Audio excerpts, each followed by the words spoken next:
இனிமே கண்ணை மூடிட்டு கடலை எண்ணெய் வாங்கலாம். ஏன்னா மந்த்ரா கடலை எண்ணெய் இதயத்தின் தயாரிப்பு. வறுக்க பொரிக்க ஏன் எல்லா சமையலுக்கும் மந்த்ரா தான். மந்த்ரா கடலை எண்ணெய், அபார ருசி, ஆரோக்கியமான உடல் நலம். இப்ப இவங்க யார் யாரெல்லாம் திட்டுறாங்களோ இவங்க எல்லாம் என்ன உத்தரப்பிரதேசல இருந்து இப்ப வந்துட்டாங்களா, இல்ல நேத்துக்கு தான் பிறந்தாங்களா? இவங்களெல்லாம் அந்த நிலைமைக்கு கொண்டு வந்து நிறுத்தினது யாருடைய பொறுப்பு? அப்ப எனக்கு வந்து வாக்களிச்சிங்கன்னா நீங்க எல்லாரும் நல்லவீங்க, எனக்கு வாக்களிக்கலாம் நீங்க எல்லாரும் மோசமான ஆளுங்க. அப்ப கல்வியில் சிறந்த தமிழ்நாடுன்னு இது வரைக்கும் சொல்லிக்கிட்டு இருந்தது யாரு? அப்ப இன்னைக்கு இருக்கக்கூடிய இளைஞர்களை பூரா நீங்க எங்க தள்ளி விட்டீங்கன்னாக்கா சினிமாக்கு பின்னாடியும் கிரிக்கெட் பின்னாடியும் தள்ளி விட்டுருக்கீங்க. இது யாருடைய தவறு? தாவேக்காக்கு ஓட்டு போட்டுட்டீங்கன்னா நீங்க உங்களை நான் திட்டுறது, ஐயா இதே தான் இவர் பண்ணினாரு RS பாரதி அவர். தமிழ்நாட்டில் நாய்ங்கள்லாம் BA பட்டம் வாங்குதுன்னாரு. இப்போ வந்து திராவிட கழகம் வரதுக்கு முன்னாடி தமிழ்நாட்டில் பட்டதாரிகளே இல்லையா? நாங்களும் உங்கள் குடிமக்கள் தான் சார். இதைத்தானே சார் நேற்று வரைக்கும் நீங்கள் கல்வியில் சிறந்த தமிழ்நாடுன்றீங்க. இன்னைக்கு வந்து ஐயோ இப்படி இருக்குதே தமிழ்நாடு கேவலமாக இருக்கானா, அது யாருக்கு சார் காரணங்கிறதா என்னுடைய கேள்வி. நீங்கள் 25% வரைக்கும் அவர் போனார்னா கூட என்னுடைய கணிப்பு 15 to 20, 25 போனாலும் ஆச்சரியப்படுறதுக்கு இல்லை. ஸோ அந்த மாதிரி போனார்னா பெரிய அளவுக்கு வந்து திமுகவை, அதனால தான் அவங்கெல்லாம் ரொம்ப வசப்பாடுறது. தினமலர் நேயர்களுக்கு வணக்கம். பல்வேறு அரசியல் பொருளாதார சமுதாய பிரச்சனை அரசு நிகழ்ச்சியில் இன்று நம்மிடையே அரசு விமர்சகர் நந்தகுமார் வந்திருக்கிறார். வணக்கம் சார். வணக்கம் ஜெயகிருஷ்ணன் சார். இப்போது தேர்தல் முடிந்தது, இருந்தாலும் வந்து கருத்து கணிப்பு வந்து டெய்லி போயிட்டே இருக்கு. டெய்லி ஒரு புதுசாக கருத்து கணிப்பு உருவாக்கல் வந்துக்கிட்டே இருக்காங்க. கார்த்திக் சிதம்பரம் சொன்ன மாதிரி 4ஆம் தேதி காலை வரை கருத்து கணிப்பு சொல்லிகிட்டே இருப்பாங்க பல்வேறு நபர்களும். இப்போ இந்த நிலையில் பார்த்தீங்கன்னா திமுக கொஞ்சம் ஒரு விரக்தி தன்மைக்கு போயிருக்கோ அப்படின்னு ஒரு சின்ன ஒரு டவுட் எனக்கு வந்திருக்கு. ஏன்னா 2 நாளாக பார்த்தா அவர் சார்ந்த பத்திரிகையாளர்கள் தொடர்ந்து வந்து முட்டாள்கள் அப்படின்னு டிவிக்கு ரசிகர்களையும் வாக்காளர்களையும் நீங்கள் முட்டாள்கள்னு சொல்கிறாரு. ஒருத்தர் எக்ஸ்ட்ரீம் இண்டுக்கு போயிட்டு ஐடிஐ மாவெல்லாம் வந்து பணிப்புரிவுலாம் வந்து டிவிக்கு ஓட்டு போட்டுருக்கீங்க, நீங்கள் சோத்தை சாப்பிட்றீங்களா என்ன சாப்பிட்றீங்கிறது அவ்வளோ ஆபாசமாக பேசியிருக்காரு. ஸோ ஏன் விரக்தியின் உச்சத்துக்கு போன மாதிரி தெரியும் திமுகவினர், எப்படி சார் பார்க்குறீங்க? இல்லை, இது ஒரு போட்டின்னு வந்தால் வெற்றி தோல்விங்கிறது சகஜம். இது யார் ஜெயிக்கிறாங்க தோக்குறாங்கிறத விட ஆட்டத்தை நல்லா விளையாண்டுருக்கோமா. ஏன்னா எல்லாத்துக்குமே ஒவ்வொரு ஸ்ட்ரென்த் இருக்கும், ஒவ்வொரு வீக்னஸ் இருக்கும். ஒவ்வொரு கட்சியும் அவங்களுடைய ஸ்ட்ரென்த்தை வச்சு விளையாண்டுருப்பாங்க. அப்போ அதை வச்சு விளையாடும்போது வெற்றி தோல்வியை சகஜமாக எடுத்துக்கணும். நிறையா இடத்துல நானே கண்கூட கேட்டிருக்கேன். நான் இருக்கிற டிபேட்லேயே, நான் இருக்கக்கூடிய அரங்கத்திலேயே உள்ள நிறையா கூட பேசியிருக்காங்க. குறிப்பாக தாவேக்காவினரை வந்து ரொம்ப வசப்பாடுறது, ரொம்ப அசிங்கப்படுத்துறது, அவங்கள வந்து ஒன்றுமே தெரியாத ஆட்கள்ங்கிறது மாதிரி வந்து ரொம்ப ஒரு உதாசீனப்படுத்துகிற அளவுக்கு ஒருத்தரை பேசுகிறதுங்கிறது வந்து கூடாத ஒன்று. நான் அதனால தான் என்னுடைய பார்வை என்னென்னா, அப்போ இவங்கெல்லாம் யார்? இவங்களா அறிவுஜீவிகளா? இல்லை, இப்போ இவங்க யார் யாரெல்லாம் திட்டுறாங்களோ அவங்க திட்டப்படக்கூடிய நபர்கள் இருக்காங்க இல்லையா, பொதுமக்கள். இவங்கெல்லாம் என்ன உத்தரப்பிரதேசிலேருந்து இப்போ வந்துட்டாங்களா, இவங்க சொல்கிற மாதிரி பீகார்லேருந்து வந்துட்டாங்களா, ராஜஸ்தான்லேருந்து வந்தவங்களா, இல்லை நேற்றுக்கு தான் பிறந்தாங்களா? இப்போ எல்லாருமே இவங்க வாக்களிக்கக்கூடிய வயதுங்கும் போது 18 வயசுக்கு மேற்பட்ட கூடிய வாக்காளர்கள் தானே ஒவ்வொரு கட்சியிலும் இருக்காங்க. அவங்கள பூரா நீங்கள் வந்து தற்கூரி, நீ முட்டாள், உனக்கு ஒன்றும் தெரியல அது தெரியலன்னு நீங்கள் திட்டினீங்கன்னா இவங்களெல்லாம் அந்த நிலைமைக்கு கொண்டு வந்து நிறுத்தினது யாருடைய பொறுப்பு? அதுக்கு யார் பொறுப்பேற்கிறது? அப்போ கல்வியில் சிறந்த தமிழ்நாடுன்னு இது வரைக்கும் சொல்லிக்கிட்டு இருந்தது யார்? அப்போ இப்போ வந்து நீங்கள் இந்த மாதிரி இப்போ இளைய தலைமுறையினரை பார்த்து நீங்கள் வசப்பாடுறீங்கன்னா, நீங்கள் சொன்ன கல்வியில் சிறந்த தமிழ்நாடுங்கிறது உண்மையா? அப்போ இப்படி திட்டுறீங்களே, இதுதான் யதார்த்தமாக நீங்கள் உருவாக்கி வச்சுருக்கக்கூடிய சமூகமாக? அப்போ எனக்கு வந்து வாக்களிச்சிங்கன்னா நீங்கள் எல்லாரும் நல்லவீங்க, எனக்கு வாக்களிக்கலன்னா நீங்கள் எல்லாரும் மோசமான ஆளுங்கிறது வந்து இது ஏற்புடையதில்லை. இது வந்து உண்மையாலுமே இந்த மாதிரி சொல்லக்கூடியவங்க, திட்டக்கூடியவங்களுடைய மனநிலையை தான் மாறணும்னு பார்க்குறேன். சார், இப்போ சமூக வலைதளங்களை பார்த்தேன்னா நீங்கள் அண்ணா திராவிட முன்னேற்ற கூட இவ்வளோ மோசமாக விமர்சனம் செய்வது கிடையாது தாவேக்காவை. அவங்க ஒரு பெருசாக பார்க்கல, அவங்க தேர்தல் ரிசல்ட் அது பக்கம் போயிடலாம் அப்படின்னு. ஆனால் திமுக பத்திரிகையாளர் அதில் வந்து சமூக வலைதளங்கள் செயல்படுவதெல்லாம் மிக மோசமாகவே இவர்களை விமர்சனம். என்ன காரணம் சார் இது? இல்லை, காரணம் என்னன்னு கேட்டிங்கன்னா, அவங்க வந்து பெரிய போட்டியாளராக இவர்கள் பார்க்குறாங்க. ரெண்டாவது வந்து இன்றைக்கி விஜய் அவர்கள் வந்து பெருசாக வந்து விமர்சித்தது வந்து திராவிட முன்னேற்ற கழகத்தையும் அவர்களுடைய ஆட்சியும் பெரிய அளவுக்கு விமர்சிக்கிறாரு. கடைசி நாள் பிரச்சாரத்தில் தான் அதிமுகவை பற்றியும் பேசுகிறாரு. நான் ஆரம்பத்துலேருந்தே நான் சொல்லிகிட்டு இருந்தது என்னென்னா, விஜய் அவர்கள் எடப்பாடியாரையோ இல்லை வந்து அதிமுகவையோ திட்டணுங்கிற அவசியம் இல்லை. ஏன்னா தமிழ்நாட்டில் ஆளுங்கட்சி திமுக. அப்போ ஆளுங்கட்சிட்டு இருந்து தான் நீங்கள் ஆட்சியை வந்து கைப்பற்றணுங்கிற. இப்போ நாளைக்கு நானே கட்சி ஆரம்பித்தாலும் இல்லை நீங்களே ஆரம்பிச்சினாலும் அதுதானே உங்கள் நோக்கமாக இருக்கணும். அப்போ அந்த மாதிரி அவங்க வந்து அந்த பொசிஷனிங் வந்து கரெக்டான பொசிஷனிங் தான். இந்த இடத்துல கொண்டாந்து அதிமுகவையும் உள்ள விட்டு அதையும் நீங்கள் திட்ட ஆரம்பிச்சிங்கன்னா அப்போ திமுக மேலே இருக்கக்கூடிய விமர்சனங்களினுடைய வீரியம் குறைஞ்சு போயிடும். அப்போ வந்து அது பேலன்சிங்காக போயிடுமே ஒழிய அது வந்து ஒரு ஆதரவு நிலைப்பாட்டை பண்ணுறவங்க கிட்ட கொண்டு வராது. அப்போ அந்த மாதிரி அவங்க பண்ணுனனால அதோட பெரிய அளவுக்கு வந்து இன்னைக்கு திமுகவினுடைய வாக்கு வங்கி பெரிதளவுக்கு பிரிக்கிறது வந்து பார்த்தீங்கன்னாக்கா விஜய் அவர்கள். காரணம் என்னன்னு கேட்டிங்கன்னா அவங்களுக்கு திமுகவுக்கு வந்து பெருசாக அவங்க நம்பிக்கிட்டு இருந்தது வந்து சிறுபான்மையினருடைய வாக்கு வங்கி, மகளிர் வாக்கு வங்கி, இளைஞர் வாக்கு வங்கி, எஸ்சி எஸ்டியினுடைய வாக்கு வங்கி. இந்த 4 வாக்கு வங்கியும் பிரதானமாக அவங்க பண்ணிட்டு இருந்தாங்க. அவங்களுடைய இது என்னன்னா இந்த திராவிட முன்னேற்ற கழகத்தினுடைய கடந்த 3 தேர்தலாக 19, 21, 24 இந்த 3 தேர்தலையும் அவங்க சார்ந்த கொள்கைகளை பற்றிலாம் பேசலை. சமூக நீதி, சமத்துவம், பெண்ணுரிமை, சுயமரியாதை இந்த மாதிரி எந்த கொள்கையுமே பேசலை. அவங்க பேசின ஒரே கொள்கை என்ன? Anti BJP. இதை தவிர அவங்களுக்கு ஒன்றும் இல்லை. அப்போ என்னன்னா இதை பேச பேச நமக்கு வந்து மைனாரிட்டிஸ் நிறையா வராங்க போதும் நம்ம இதையே பேசிக்கலான்னு போனேன். நான் ஆரம்பத்துலேருந்து நான் இதையும் சொல்லிகிட்டே இருக்கேன். உங்களை எது வந்து இங்கே கொண்டு வந்துச்சோ அதே நீங்கள் வேணுங்கிற இடத்துக்கு உங்களை கொண்டு போகாது. What brought you here will not take you there. அப்போ நீங்கள் எடுக்கக்கூடிய பாரதிய ஜனதா எதிர்ப்புங்கிறது மட்டும் உங்களைய வலுவடைய செய்யாது. நீங்கள் ட்ராக்கை மாற்றணும். அதே மாதிரி வந்து பார்த்தீங்கன்னா விஜய் அவர்களும் வந்து ஆன்டி பிஜேபியை பற்றி பேசினார். இவர் வந்து கிறிஸ்டியானிட்டியில் இருக்கக்கூடிய மத குருமார்கள் எல்லாம் கூப்பிட்டு வீட்டில் உட்கார வச்சு அவங்க எல்லாத்தையும் பேச வச்சு வீடியோ விட்டு ஃபோட்டோவெல்லாம் போட்டார் ஐயா ஸ்டாலின் அவர்கள். விஜய் அவர்கள் என்ன பண்ணார்? திருச்சியில் சர்ச்சில் போட்டு மண்டியை போட்டு அவர் நீட்டாக போய் அங்கே அவர் ஸ்கோர் பண்ணிட்டார்.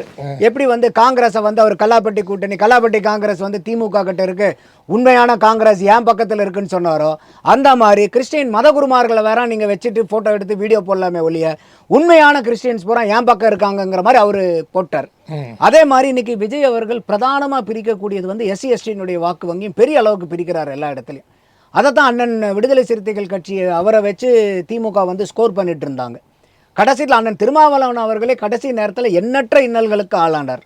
அவங்களுக்கு சீட்டு கொடுக்கறதாகட்டும், அவருக்கு உண்டான எம்எல்ஏவே நான் நிற்கல, நாகப்பட்டினத்தில் நிற்கலன்னு சொல்கிறத திமுக காரங்க சொல்லி தான் அண்ணன் திருமாவளவனுக்கே தெரியுது. இங்கே இருக்கிறவங்க நம்ம அரசியலில் வந்து மேலே வளர்ந்து வர்றது பிடிக்கலங்கிறார். அவங்களாம் பொறுப்பு கொடுத்துட்டாரு. 2 பேருக்கும் பொறுப்பு கொடுத்தாரு. ஆனூர் சாமநாசன் கொடுத்தாரு, பாலாஜியும் கொடுத்துட்டாரு. இதெல்லாம் இப்போ நீங்கள் என்ன சொல்கிறது, காலம் கடந்த பின்னு சூரிய நமஸ்காரம் பண்ணி என்ன பிரயோஜனம்? அப்புறம் அண்ணன் சீட்டில் நிற்கலான்னு பார்த்தா அதுக்கு பெரிய அழுத்தத்தை கொடுத்து வித்ட்ரா பண்ண வச்சு வேற இடத்துல அவருடைய இளைய பெருமாள் அவர்களுடைய பையனை, அவர் காங்கிரஸ்கார். ஆமாம், காங்கிரஸ் கட்சிக்காரங்க காங்கிரஸ் பாரம்பரியத்து ஆளுங்களுக்கு சீட்டு கொடுக்குறாங்களோ இல்லையோ அண்ணன் திருமாவளவன் கொடுக்க வேண்டிய கட்டாயத்துக்கு வந்துச்சு. அப்போ இந்த மாதிரி அண்ணன் திருமாவளவன் அவர்களுக்கு ஏகப்பட்ட இக்கட்டுகள் இருக்கும்போது இதெல்லாம் பார்க்கும்போது அவங்க வாக்கு வங்கி சிதறுது. கம்யூனிஸ்டுகளினுடைய வாக்கு வங்கி இந்த சாம்சங் இதிலேயே வந்து தெரிச்சு ஓடிச்சு. அப்போ இந்த மாதிரி மதிமுகவை எடுத்துங்க. அப்போ இந்த மாதிரி எல்லா இடத்துலையும் சிக்கல்கள் வரும்போது அது பூரா பிரதானமாக வந்து இதெல்லாம் அடித்து உடைச்சி எடுக்கிறது வந்து விஜய் அவர்கள் எடுக்கிறனால அவங்க வந்து பெரிய அளவுக்கு திமுக வந்து பாதிக்கிறது பார்க்க முடியுது. அப்போ வந்து என்னன்னாக்கா இன்றைக்கி இந்த 3 பேருமே வந்து இப்போ 4 முனை போட்டி. அதில் வந்து ஐயா சீமான் அவர்கள் என்ன வாக்கு சதவீதம் எடுக்கிறாருங்கிறத ரொம்ப ஆர்வமாக நான் பார்க்குறேன். அவர் வந்து தாண்டி போகணும், அது எவ்வளோ ஹோல்டு பண்ணுறாரான்னு பார்க்கணும். அடுத்தது வந்து பார்த்தீங்கன்னா இன்றைக்கி விஜய் அவர்கள் ஆட்சி அமைச்சிருவாங்கன்னு தாவேகா கட்சியை சார்ந்தவங்க இல்லை இப்போது இவங்க நீங்கள் இந்த திமுக விமர்சனம் பண்ணுது, தற்கூரி எல்லாம் விமர்சனம் பண்ணுது, அதுக்கெல்லாம் வந்து இவங்களே இடம் கொடுக்குறாங்களோ? ஏன்னா பார்த்தீங்கன்னா அமைச்சரவையெல்லாம் வேறு ரிலீஸ் பண்ணியிருக்காங்க. அதெல்லாம் வந்து மிகப்பெரிய நகைச்சுவைக்கு உள்ளாயிடுச்சு சார் அந்த விஷயம்லாம். இல்லை இது என்னென்னா இப்போ நான் என்ன இந்த தாவேகாவை பொறுத்த வரைக்கும் என்னன்னாக்கா, இப்போ ஒரு வீட்டில் நீங்கள் ஒரு குடும்பமாக இருக்கீங்கன்னா இப்போ வந்து ஒரு பொங்கல் வருதுன்னு வச்சுக்கோங்களேன், உங்களுக்கு அவ்வளோ பெரிய ஜோஸ் இருக்காது. எல்லா பொங்கலும் வருது, இந்த வருஷமும் பொங்கல் வருது. ஆனால் உங்கள் வீட்டில் இருக்கக்கூடிய குழந்தைங்களுக்கு பொங்கல் வருது, கரும்பு பொங்கல் வைப்போம், அங்கே போவோம், இங்கே போவோம், எக்ஸிபிஷன் போவோம், திருவிழாவுக்கு போவோம், கோயிலுக்கு போவோம், அந்த ஒரு ஆர்ப்பரிப்பு சிந்தனை எண்ணம் இருக்கும். அந்த மாதிரி இன்றைக்கி தாவேகால வந்து பெருவாரியான ஆட்கள் வந்து பார்த்திங்கனாக்கா அவங்க வந்து they are very loud and noisy, சின்ன வயசு பசங்க. அதனால் வந்து அவங்க வந்து இதை ஒரு பெரிய அளவுக்கு வந்து இந்த தேர்தல் காலத்தில் தனக்கு பிடித்த தலைவனுக்காக நாங்கள் கணங்கால்றோங்கிற ஒரு பெரிய சிந்தனையும் ஒரு மகிழ்ச்சியும் ஆரவாரமும் அவங்கக்கிட்ட இருக்கிறனால அவங்க அது இல்லாமல் சோஷியல் மீடியாவில் ரொம்ப ஸ்ட்ராங்கு. விர்ச்சுவல் வாரியர்ஸ்ன்னு சொல்லி அதை ஒரு பட்டமும் விஜய் கொடுத்ததுலேருந்து அவங்க பிச்சு பெடல் எடுக்கிறாங்க. திமுக தான் எப்பயுமே ஐடி விங்கு ஸ்ட்ராங்காக இருக்கும். இப்போ தாவேக்கா சோஷியல் மீடியாவில் செம ஸ்ட்ராங்கு. அப்போ என்ன ஆகுதுன்னா அவங்களுடைய நாய்ஸு, அவங்களுடைய சத்தம் வந்து சோஷியல் மீடியாவில் அதிகமாக கேட்கும். ஸோ அவங்க ஃபீல்டில் எந்த அளவுக்கு இருக்காங்கங்கிறது தெரியாது, ஆனால் நாய்ஸியாக இருக்காங்க அவங்க. இப்போ ஒரு அதிமுகவுக்கு போட்டுட்டு வந்தீங்க, யாராவது அதிமுகவுக்கு போட்டுட்டேன்னு ரீல்ஸ் எடுத்து யாராவது இது வரைக்கும் ஒரு வீடியோ பார்த்துருக்கீங்களா? அப்போ அதிமுகவுக்கு ஓட்டே விழுவலன்னு அர்த்தமா? ஆனால் அது ஒரு கேட்டகரி. இவங்க வந்து பார்த்தீங்கன்னா இந்த மாதிரி ஒரு இதாக இருக்காங்க. அது வந்து ஒரு ஆர்வக்கோளாறு தான். அதே மாதிரி இப்போ இவங்க வந்து அந்த நீங்கள் சொன்ன மாதிரி அந்த அமைச்சரவை பட்டியல் பேரு கீரெல்லாம் போட்டு இவங்கெல்லாம் ஜெயிக்கிறாங்களான்னு பார்க்கணும். நம்ம முதல்ல ஜெயிச்சு வரட்டும். நமக்கு ஒன்றும் கடைசீட்டில் வந்து மக்கள் தான் எஜமானர்கள் ஜனநாயகத்தில். அவங்க யாருக்கு ஓட்டு போட்டாலும் அவங்கள வந்து நம்ம ஆட்சியாளர்கள், அவங்க தான் நமக்கு. ஸோ அப்போ வந்து இது வந்து ஒரு ஆர்வ மிகுதி. அதோடு வந்து பார்த்திங்கனாக்கா அவங்களுக்கு வந்து they are very loud and noisy. So அதனால் வந்து பார்த்திங்கன்னா அவங்க அதிகமாக இருக்கிற மாதிரி வந்து ஒரு ஒரு ஃபீலிங் இருக்குது. பட் அந்த அளவுக்கு இருக்கா இல்லைன்னு நம்ம பார்க்கணும். ஏன்னா இப்போ இன்னைக்கு இருக்கக்கூடிய சூழ்நிலையில் ஒரு 35% நெருங்காமல், ஒரு தாண்டி போகாமல் ஒரு ஆட்சி அமைக்கிறங்கிறது இது ஈவன் 30 தொட்டார்னா கூட ஒரு ஹங்க அசம்பிளி தான் வரும் விஜய் அவர்கள். நீங்கள் 25% வரைக்கும் அவர் போனார்னா கூட என்னுடைய கணிப்பு 15 to 20, 25 போனாலும் ஆச்சரியப்படுறதுக்கு இல்லை. ஸோ அந்த மாதிரி போனார்னா பெரிய அளவுக்கு வந்து திமுகவை, அதனால தான் அவங்கெல்லாம் ரொம்ப வசப்பாடுறது. ஏன்னா அடி வந்து அவங்களுக்கு இப்போ அதிமுகவுக்கும் விழுவும். அதிமுகவில் 1 எடுத்தால் திமுகவில் 2 எடுக்கிறார். ஸோ அதனால் வந்து அவங்களுக்கு பாதிப்பாக இருக்கும். அதிமுக பக்கம் டேமேஜ் இருந்தாலும் எதிரணியில் அதிகமாக எடுக்கிறனால அது அதிமுகவுக்கு சாதகமாக போகும். ஒரு 35% மேலே ஒரு 40% நெருங்கும் போது அது வந்து பெரிய அளவுக்கு டிவிகேக்கு ஆட்சி அமைக்கிறதுக்கு ஒரு வாய்ப்பு கிடைக்கும். அந்த சூழ்நிலையில தான் இது வந்து ரஜினிகாந்த் ஐயா சொன்னார் பாருங்க, 2021க்கு முன்னாடி அவர் கட்சி வரும்போது அதிசயம் அற்புதம் நடக்கும்னார் இல்லையா? அந்த மாதிரி நடந்துச்சுன்னா இது வந்து அதிசயம் அற்புதம் நமக்கு நடக்குதான்னு தெரியாது. அதுக்கு ப்ராபபிலிட்டி 0ன்னு சொல்ல முடியாது. எது வேணால் நடக்கலாம் அரசியலில். இப்போ நம்ம அந்த சுனாமி வந்து கடலில் இருக்கிறவங்களுக்கு சுனாமி தெரியாதுன்பாங்க, தண்ணிக்குள்ளே இருக்கிறவங்களுக்கு சுனாமியினுடைய அலை கரையில் இருக்கிறவங்களுக்கு தான் தெரியும்னு. அப்போ அந்த மாதிரி வந்து நம்மெல்லாம் வந்து அந்த சுனாமி கடலுக்குள்ளே இருந்தனால பார்க்காம நமக்கு கீழே போயிருச்சாங்கிறது தெரியாது. அது 4ஆம் தேதி நமக்கு தெரியும். ஓரளவுக்கு 29ஆம் தேதி அந்த எக்ஸிட் போலில் தெரியும். அதனால் இது நடக்கிறதுக்கு 0%ன்னு யாரும் எந்த ப்ராபபிலிட்டியுமே 0ன்னு சொல்ல முடியாது கண்டிப்பாக. பட் கம்மியான வாய்ப்புகள், அதுக்கு பிரதானமான வாய்ப்புகள் வந்து அதர் சைடில் இருக்கிற மாதிரி தான் நான் பார்க்குறேன். ஒருவேளை ஹங்க அசம்பிளி ஏற்பட்டுச்சுன்னா, தாவேக்காவோட தயவு தேவைப்படு அப்படின்னு வந்துச்சுன்னா, அவரை யார் வந்து அவர் ஆதரிப்பார்னு நினைக்கிறீங்க? திமுகவா இல்லை அதிமுக ஆதரிப்பாரா? இது வந்து எகைன் $1 மில்லியன் கொஸ்டின் இது. ஏன்னா அவர் வந்து பார்த்தீங்கன்னாக்கா அரசியல் எதிரி திமுக, கொள்கை எதிரி பாஜக வராங்க. ஸோ அந்த மாதிரி இருக்கும்போது இது நீங்கள் கேட்குறது எல்லாமே இஃப்ஸ் அண்ட் பட்ஸ் போட்டு இது ஒருவேளை இது நடந்துச்சுன்னா, ஒருவேளை இவங்க வந்து ஒரு 30% போறாங்கன்னா அவங்களுக்கு வந்து ஒரு 40, ஒருவேளை அத்தைக்கு மீசை முளைச்ச சித்த பண்ற மாதிரி அந்த மாதிரி ஒரு சூழ்நிலை வரும்போது வந்து பார்த்தீங்கன்னா கட்டாயமா இவங்க தாவேக்கா வந்து டிஎம்கேக்கு ஆதரவு கொடுக்க மாட்டாங்க. ஏன்னா அவங்க எதிர்த்து களமாடுனது நம்ம அவங்களுடைய இதுவரைக்கும் அவருடைய அரசியல் நடவடிக்கையை வச்சு தான் நம்ம பதில் சொல்ல முடியும். இது வரைக்கும் திமுகவை எதிர்த்து தான் எல்லா நிலையிலையும் இருந்திருக்காங்க. அவர் வந்து எலெக்ஷனுக்கு முன்னாடி கூட பாரதிய ஜனதா கூட கூட்டணி போகலாமான்னு கூட அவங்களுடைய மாவட்ட செயலாளர்களை கூப்பிட்டு தாவேக்கா வந்து அவங்களுடைய பொதுச் செயலாளர் மீட்டிங் நடத்தினதெல்லாம் பொதுவெளியில் எல்லாமே வந்துச்சு. அதை நம்ம விசாரிக்கும் போது நடந்ததெல்லாம் உண்மைதான். அப்போது தேர்தலுக்கு முன்னாடியே வந்து என்டிஏ கூட போகலாமான்னு விசாரிச்சிருக்காங்க. திமுக கூட போகலாமான்னு எங்கேயும் எப்பயுமே விசாரிக்கல. அப்போ ஒருவேளை நீங்க சொல்ற மாதிரி என்ன அத்தைக்கு மீச முளைச்சா அப்படிங்கிற அந்த ஒரு கதை ஏற்படுமே ஆனால் அவங்க வந்து இந்த மாதிரி ஏற்கனவே கூட்டணிக்கு போகலாமான்னு விசாரிச்சாங்க பார்த்தீங்களா, அந்த சைடு வேணா ஆதரவு கொடுக்கறதுக்கு வாய்ப்பு இருக்கே ஒழிய இந்த சைடு திமுகவுக்கு கொடுக்கறதுக்கு வாய்ப்பு இல்லை. அப்படி கொடுத்தாங்கன்னா அதுக்கு திமுகவே அதுக்கு பறித்து மூட்டை குடோன்லேயே இருந்திருக்கலாமே. ஆமாம், அப்படிதான் எல்லாருமே பார்ப்பாங்க. அப்போ போன தடவை இவர் ஆதவர்ஜுனா சொன்னார் பாருங்க, சைக்கிளில் போயிட்டு போன தடவை இவர் திமுகவுக்கு தான் போட்டாருன்னு போட்டு பொதுவெளியில் உடைச்சாரு பாருங்க. ஆமாம், விஜய் வந்து திமுகவுக்கு தான் ஓட்டு போட்டார், சைக்கிள் கருப்பு சைக்கிளில் போனாருன்ட்டு. அந்த மாதிரி வந்து இவங்க திமுக கூட போகிறதுக்கு வாய்ப்புகள் இல்லை. ஏன்னா அவருடைய செயல்பாடுகள், அவருடைய பிரச்சாரங்கள், அவருடைய எதிர்ப்புகள் எல்லாமே திமுக எதிர்ப்பு, இந்த இருக்கக்கூடிய ஆட்சியை மாற்றணுங்கிறதுக்கு உண்டான பிரச்சாரம்.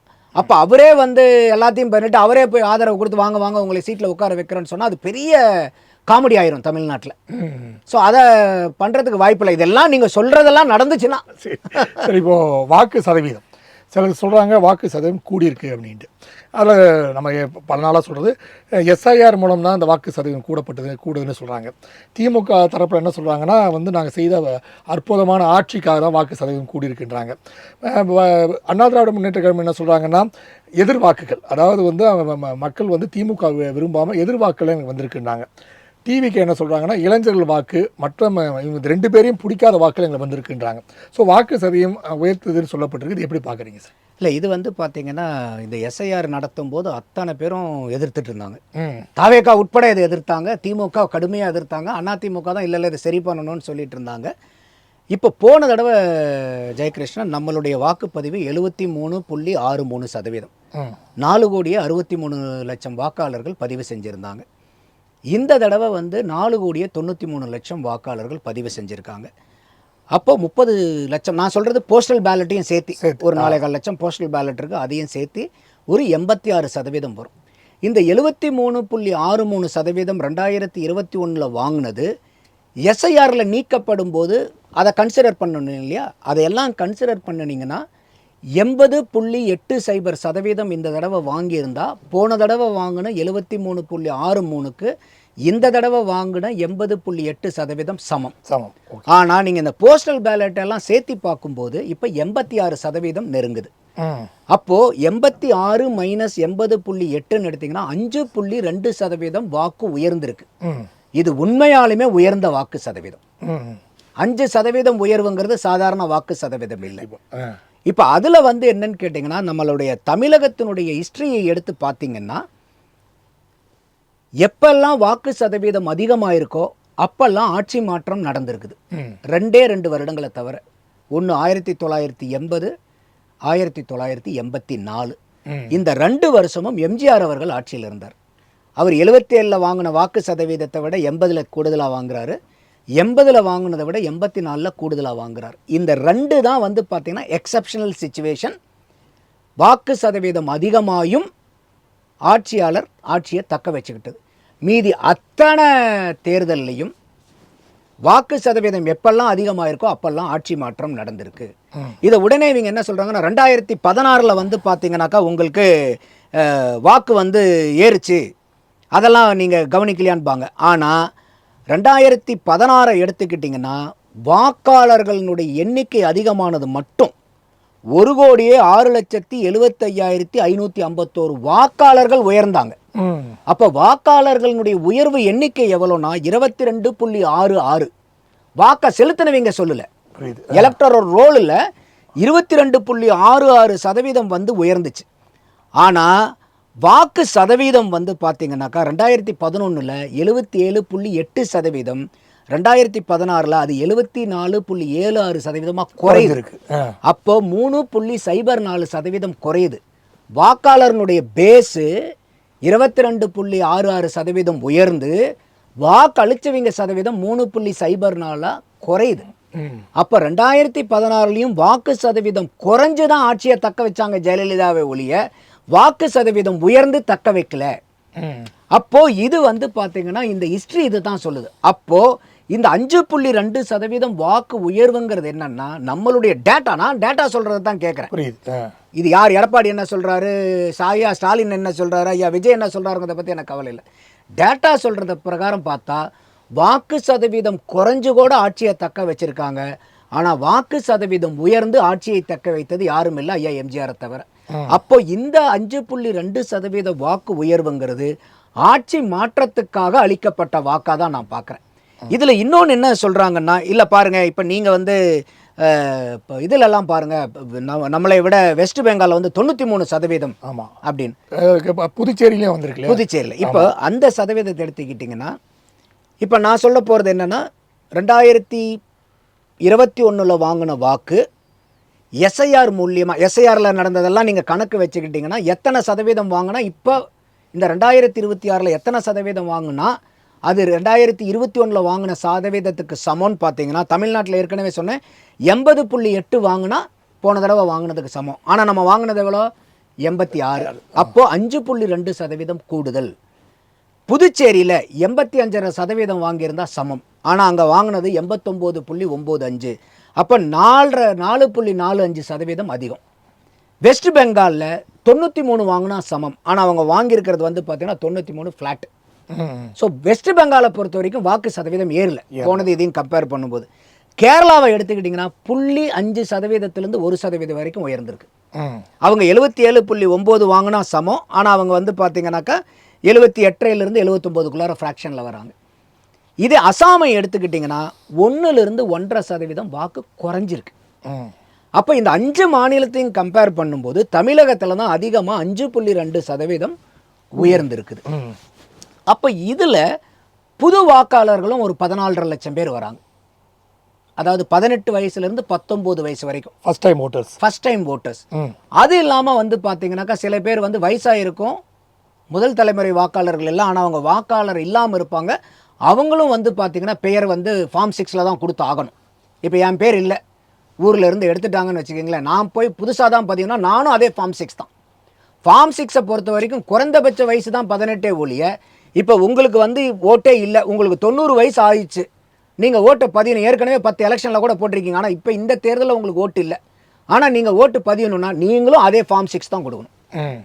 அப்போ அதையெல்லாம் பார்க்கும்போது சற்று ஏறக்குறைய 3% வந்து பார்த்தீங்கன்னா புதிய 3 to 3.5% புதிய வாக்காளர்கள், புதுசாக இணைச்சிக்கிட்ட வாக்காளர்கள் அதெல்லாம் வராங்க.